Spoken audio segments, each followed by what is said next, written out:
सुनंदा द्वारा इंदुमती को प्रत्येक राजा का परिचय कराया जा रहा है, वंश का भी परिचय कराया जा रहा है, राजा की स्वयं की शक्ति का भी परिचय कराया जा रहा है। उसी क्रम में अब वो आगे बढ़ती है। कहते हैं ताम अग्रतः ताम रसांतरा भाम अनूप राजस्य गुणै अनूनाम विधाय सृष्टिं ललिताम विधातु जगाद भूया सुदतिं सुनंदा। अब वो कहते हैं कैसे, सुनंदा जो प्रतिहारी है, जो वहाँ के द्वार पर रक्षा के लिए नियुक्त है, तो वो सुनंदा ताम रसांतराभाम, तामरस कहते हैं कमल को, सरस तामरस जो प्रसाद का गीत है वहाँ पे आपने देखा होगा, अरुण ये मधुमेह देश हमारा। कहते हैं कि कमल के समान जो खिले हुए पुष्प, तामरस कमल को कहते हैं, तो अंतर आभाम गुणई, उनके द्वारा खिले हुए पुष्प के जो मध्य भाग होता है, जो अंतः भाग होता है, अंतराभाम उसकी जो आंतरिक कांति है, गुणई अनूनाम, और अपने गुणों के द्वारा, अनूनाम पूर्ण रूप से जो भरी हुई है, अर्थात जो अपने गुण, जो स्त्री के जो गुण माने गए हैं, विशेष गुण माने हैं, दया दाक्षिण इत्यादि, उन सब के द्वारा से जो युक्त है, सुदतीन सुंदर दंत पंक्ति वाली, उत इंदुमती से विधातु ललिताम, विधाता की जो ललित कला है, ललित सृष्टि है, ललिता जो लालित्य से युक्त है, उसको हम ललित कहेंगे। तो ललित सुंदर के अर्थ में आता है, कमनीय के अर्थ में आता है। तो विधाता की वो कमनीय सृष्टि ललिताम सृष्टि जो अनुपम कृति है, ऐसी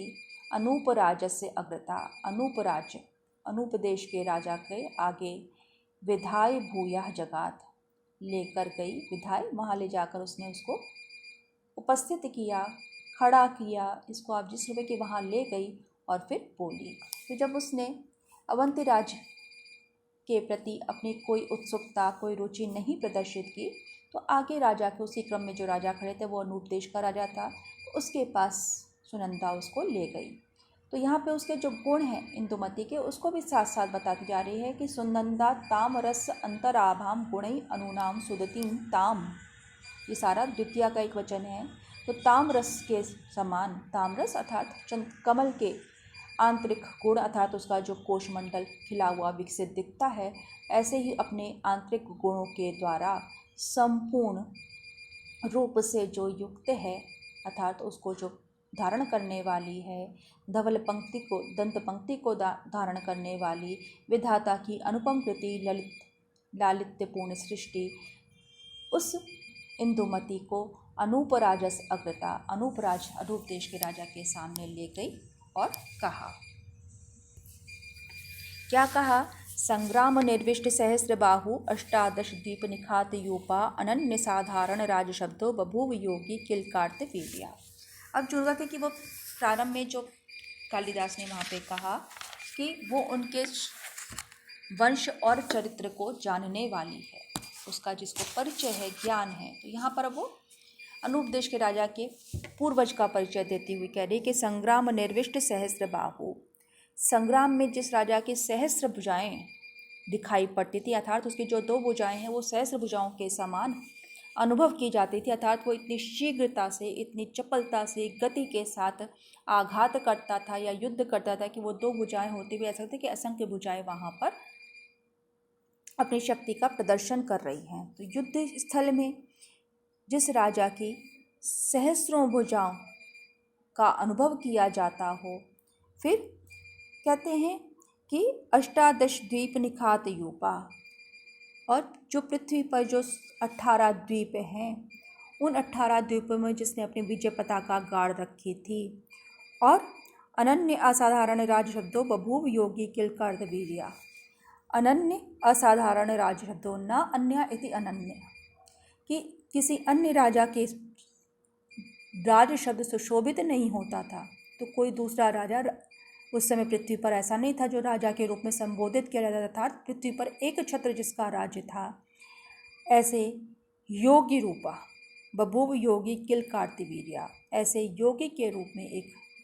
कार्तवीर नामक के जो राजा थे, वो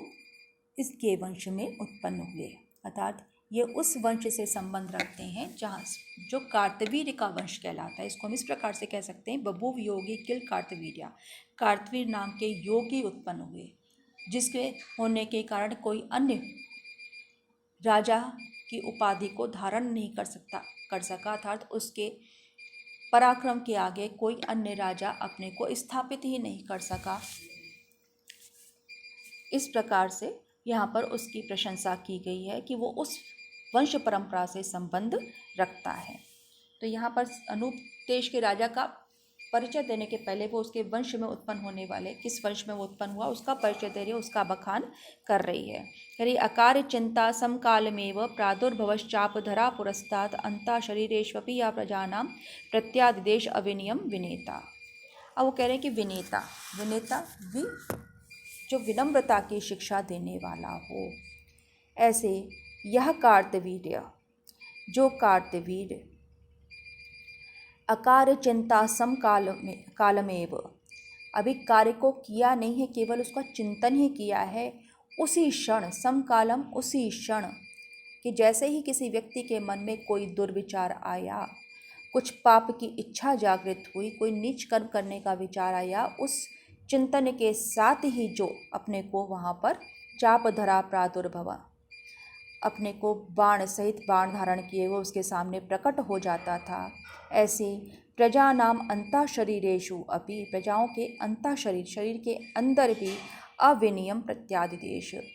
उद्दंडता का जिसने प्रत्याख्यान कर दिया था। वो कार्तवीर कैसा था कि वो केवल व्यक्ति को विनम्रता की शिक्षा ही नहीं देता था,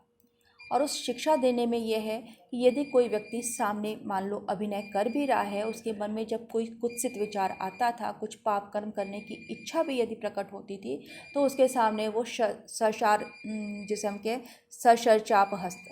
कि धनुष बाण लिए हुए कार्तवीर प्रकट हो जाता था। उसके मन में अर्थात विचार करने मात्र ही उसकी कल्पना में वो प्रकट हो जाता था, और उस विचार से, उस पाप से वो स्वयं को हटा लेता था। तो इस प्रकार से न केवल उसने बाह्य रूप से बल्कि व्यक्तियों के मन को भी विनम्र बनाने की शिक्षा दी, अर्थात वो उस प्रकार का विचार भी या पापाचार करने का विचार भी मन में नहीं ला पाए, अर्थात उन्होंने पूर्ण रूप से अपनी प्रजा को सदाचारी बना रखा था। ज्याबंध निष्पंद भुजेन यस्य विनिश्वसत् वक्त्र परंपरेण काराग्रहे निजितवासवेन लंकेश्वरेण उषित तम प्रसादात्। अब यहाँ पर उसके फिर शक्ति का, पराक्रम का वर्णन कर रहे हैं कि एक और तो वो विनम्रता की शिक्षा देता है, व्यक्ति को सदाचारी बनाता है, और वो भी इस रूप में कि केवल वो विचार भी व्यक्ति को यदि मन में आ जाए तो उसी क्षण उसको कार्तवीर का स्वरूप दिखाई पड़ता है कि वो मुझे नष्ट कर देगा। तो उस विचार को भी जब वो मन में नहीं आया तो वहाँ विचार को ही समाप्त कर दिया कुछ बुरा करने के, उस रूप में वो वहाँ पे कार्तवीर की प्रशंसा कर रहे हैं। और उसके साथ ही उसका पराक्रम कितना अधिक था उसको बता रहे हैं कि ज्याबंध निष्पंद भुजेन यस्य, ज्याबंध निष्पंद भुजेन यस्य, ज्या माने प्रत्यंचा, धनुष की जो डोरी होती है उसको हम कहते हैं ज्या। तो ज्याबंध तो प्रत्यंचा या जो धनुष की डोरी को कसकर बांधने के कारण निष्पंद, जिसको निष्पंदित कर दिया है, जो हिल भी नहीं सकता है, ऐसे जिसकी भुजाएं विनिश्वसत, अर्थात जिसकी भुजाओं को बांध दिया अपने धनुष की डोरी से, और इस कारण से वो हिलडुल भी नहीं पा रहा है। विनिश्वसत वक्त्र परंपरेण, वक्त परंपरा अर्थात अपनी मुख परंपरा, आनंद परंपरा के द्वारा जिसकी निश्वास निकल रही है। आनंद परंपरा से तात्पर्य यहाँ पर अपने 10 शिरों के द्वारा, 10 मुखों के द्वारा, दशानन कहलाता है रावण, तो इसलिए वहाँ पे कहा है वक्त्र परंपरा, अपने 10 मुखों के द्वारा जिसकी निश्वास निकल रही, क्योंकि वो कुछ प्रतिकार नहीं कर पा रहा, केवल अपनी असहायता का, अपनी निर्बलता का, अपनी विवशता का वो अनुभव कर रहा है, उसके कारण वो जो निश्वास निकल रही है। तो विनिश्वसत वक्त्र परंपरेण, वक्त परंपरा के द्वारा निकलती हुई निश्वास वाले, निर्जित वासवेन, जिसने किसके द्वारा, जिसने इंद्र को भी, निर्जित वासवेन जिसने स्वर्ग के अधिपति इंद्र को भी जीत रखा था, विजय प्राप्त कर रखी थी जिस इंद्र के ऊपर, इसलिए उसके पुत्र को इंद्रजित कहा जाता है। तो निर्जित वासवेन जिसने इंद्र को भी जीत रखा था, लंकेश्वरेण ऐसे उस लंकाधिपति रावण के द्वारा, यस्य कारागृह जिसके कारागृह में प्रसादात जब तक वो प्रसन्न नहीं हुआ था, तो उसकी इच्छा नहीं हुई, जिस कार्तवीर का जब तक मन प्रसन्न नहीं हुआ तब तक उषितम वहाँ निवास किया। अर्थात रावण को भी जिसके कारागृह में बंदी होकर रहना पड़ता, और कैसे रहना पड़ता कि उसके हाथों को उसने अपनी प्रत्यंचा,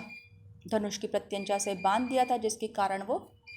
निष्पन्द हो गया था, स्थिर हो गया था, हिल डुल भी नहीं पा रहा था, और अपनी उस विवशता को केवल उसके निश्वास के द्वारा ही प्रकट किया जा रहा था। और वो रावण कौन था? जिसने इंद्र पर भी विजय प्राप्त कर रखी थी। ऐसे उस लंकाधिपति को भी जिस कार्तवीर्य के कारागृह में निवास करना पड़ा था, कब तक?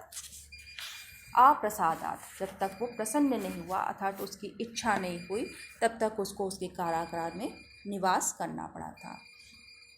अब इसके पश्चात वो कहते हैं, जो 41वां श्लोक है उसमें केवल उसके नाम का एक प्रकार से उल्लेख है कि किस प्रकार से उसके वंश में ये भूपति एश, कि ये जिसका नाम प्रतीप है, उस कार्तवीर्य के वंश में जो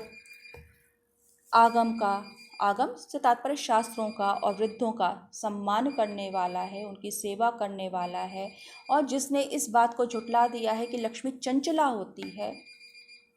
इसके गुणों से आकृष्ट होकर के लक्ष्मी ने अपनी चंचलता को छोड़ दिया है और स्थायी रूप से इसके पास निवास कर रही है। ये बात 41वें श्लोक में हमें पता लगती है। व्याख्या की दृष्टि से उतना महत्वपूर्ण नहीं लगा, इसलिए मैंने उसको यहाँ पे नहीं ले पाई।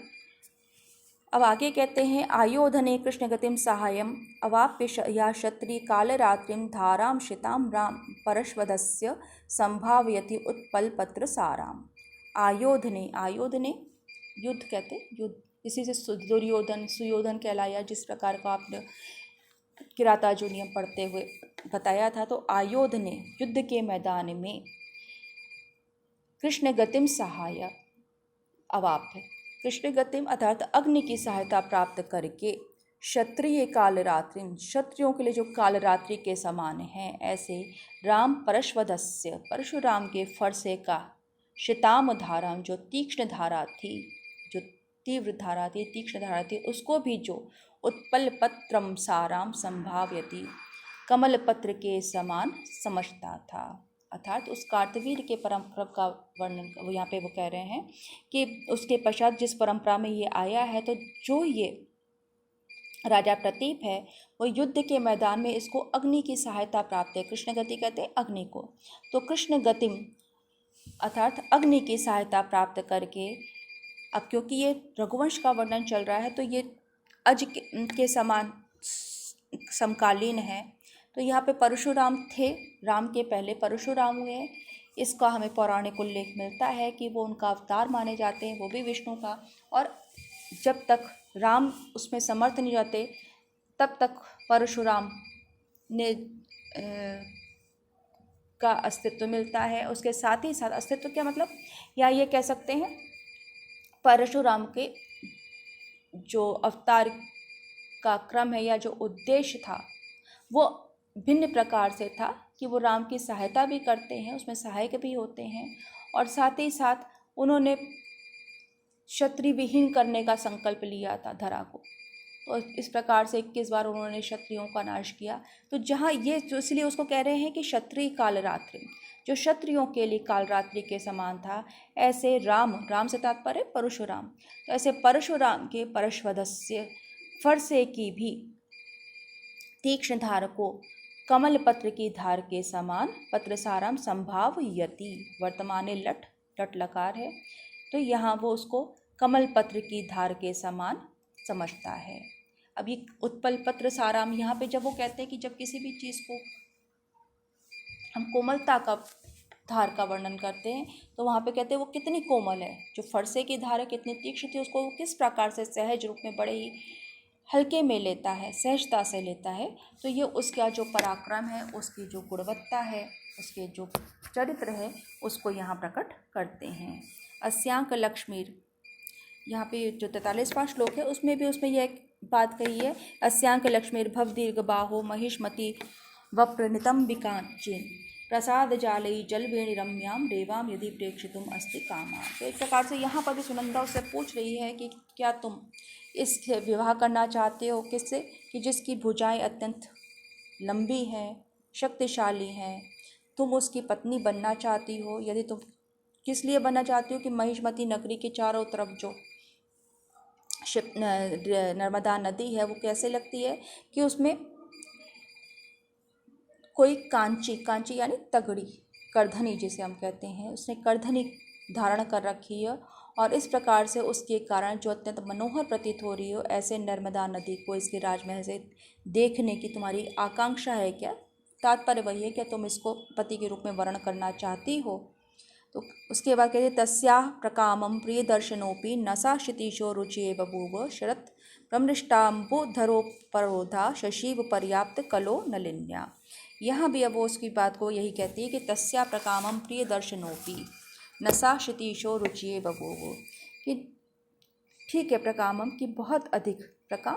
ठीक है कि वो प्रियदर्शनोऽपि, प्रियदर्शन होते हुए भी, सुदर्शन होते हुए भी उस इंदुमती का क्षितिशो रुचिये ना बभूव, उस व्यक्ति में, अनुपदेश के राजा में, राजा प्रति में उसका आकर्षण नहीं हो सका, उसकी रुचि उत्पन्न नहीं हो सकी। शरत प्रमृष्टाम्बुधरो परोधा शशीव पर्याप्त कलो नलिन्या, कैसे नहीं हुई? जिस प्रकार से शरत प्रमृष्टा, शरद ऋतु के आगमन पर अम्बुधरो परोधा, अम्बुधर कहते हैं बादलों को, अम्बुधर उपरोधा तो उसके जो आवरण हैं, तो शरद ऋतु के आगमन पर जब बादलों का जो पूरी एक छटा है, जो उसकी चारों ओर जो उसके बादल छाए हुए दिखाई पड़ते हैं, तो उनके हट जाने पर, उन बादलों के हट जाने पर पर्याप्त कलो, संपूर्ण कलाओं वाला, चंद्रमा की 16 कलाएं मानी गई हैं, तो उन संपूर्ण कलाओं से युक्त चंद्रमा को जिस प्रकार से नलिन्या कमलिनी को नहीं रुचती है, उसी प्रकार से वो अनूपराज भी इंदुमती को प्रभावित नहीं कर सका। इसके पहले उन्होंने जब बात की तो कहते हैं कुमुदनी के समान, जिस प्रकार से कुमुदनी को सूर्य नहीं रुचता है, यहाँ कह रहे हैं जिस प्रकार से कमलिनी को शरतकालीन चंद्रमा नहीं रुचता है। तो इस प्रकार से यहाँ पर प्रकृति के उपमानों के द्वारा या समस्त जो उसके वाहक हैं उसको प्रकट करने में समर्थ हैं, उन उपमानों के द्वारा उस प्रति प्रत्याख्यान करती जा रही है कि किसी भी राजा के प्रति वो अपनी रुचि प्रदर्शित नहीं कर रही है।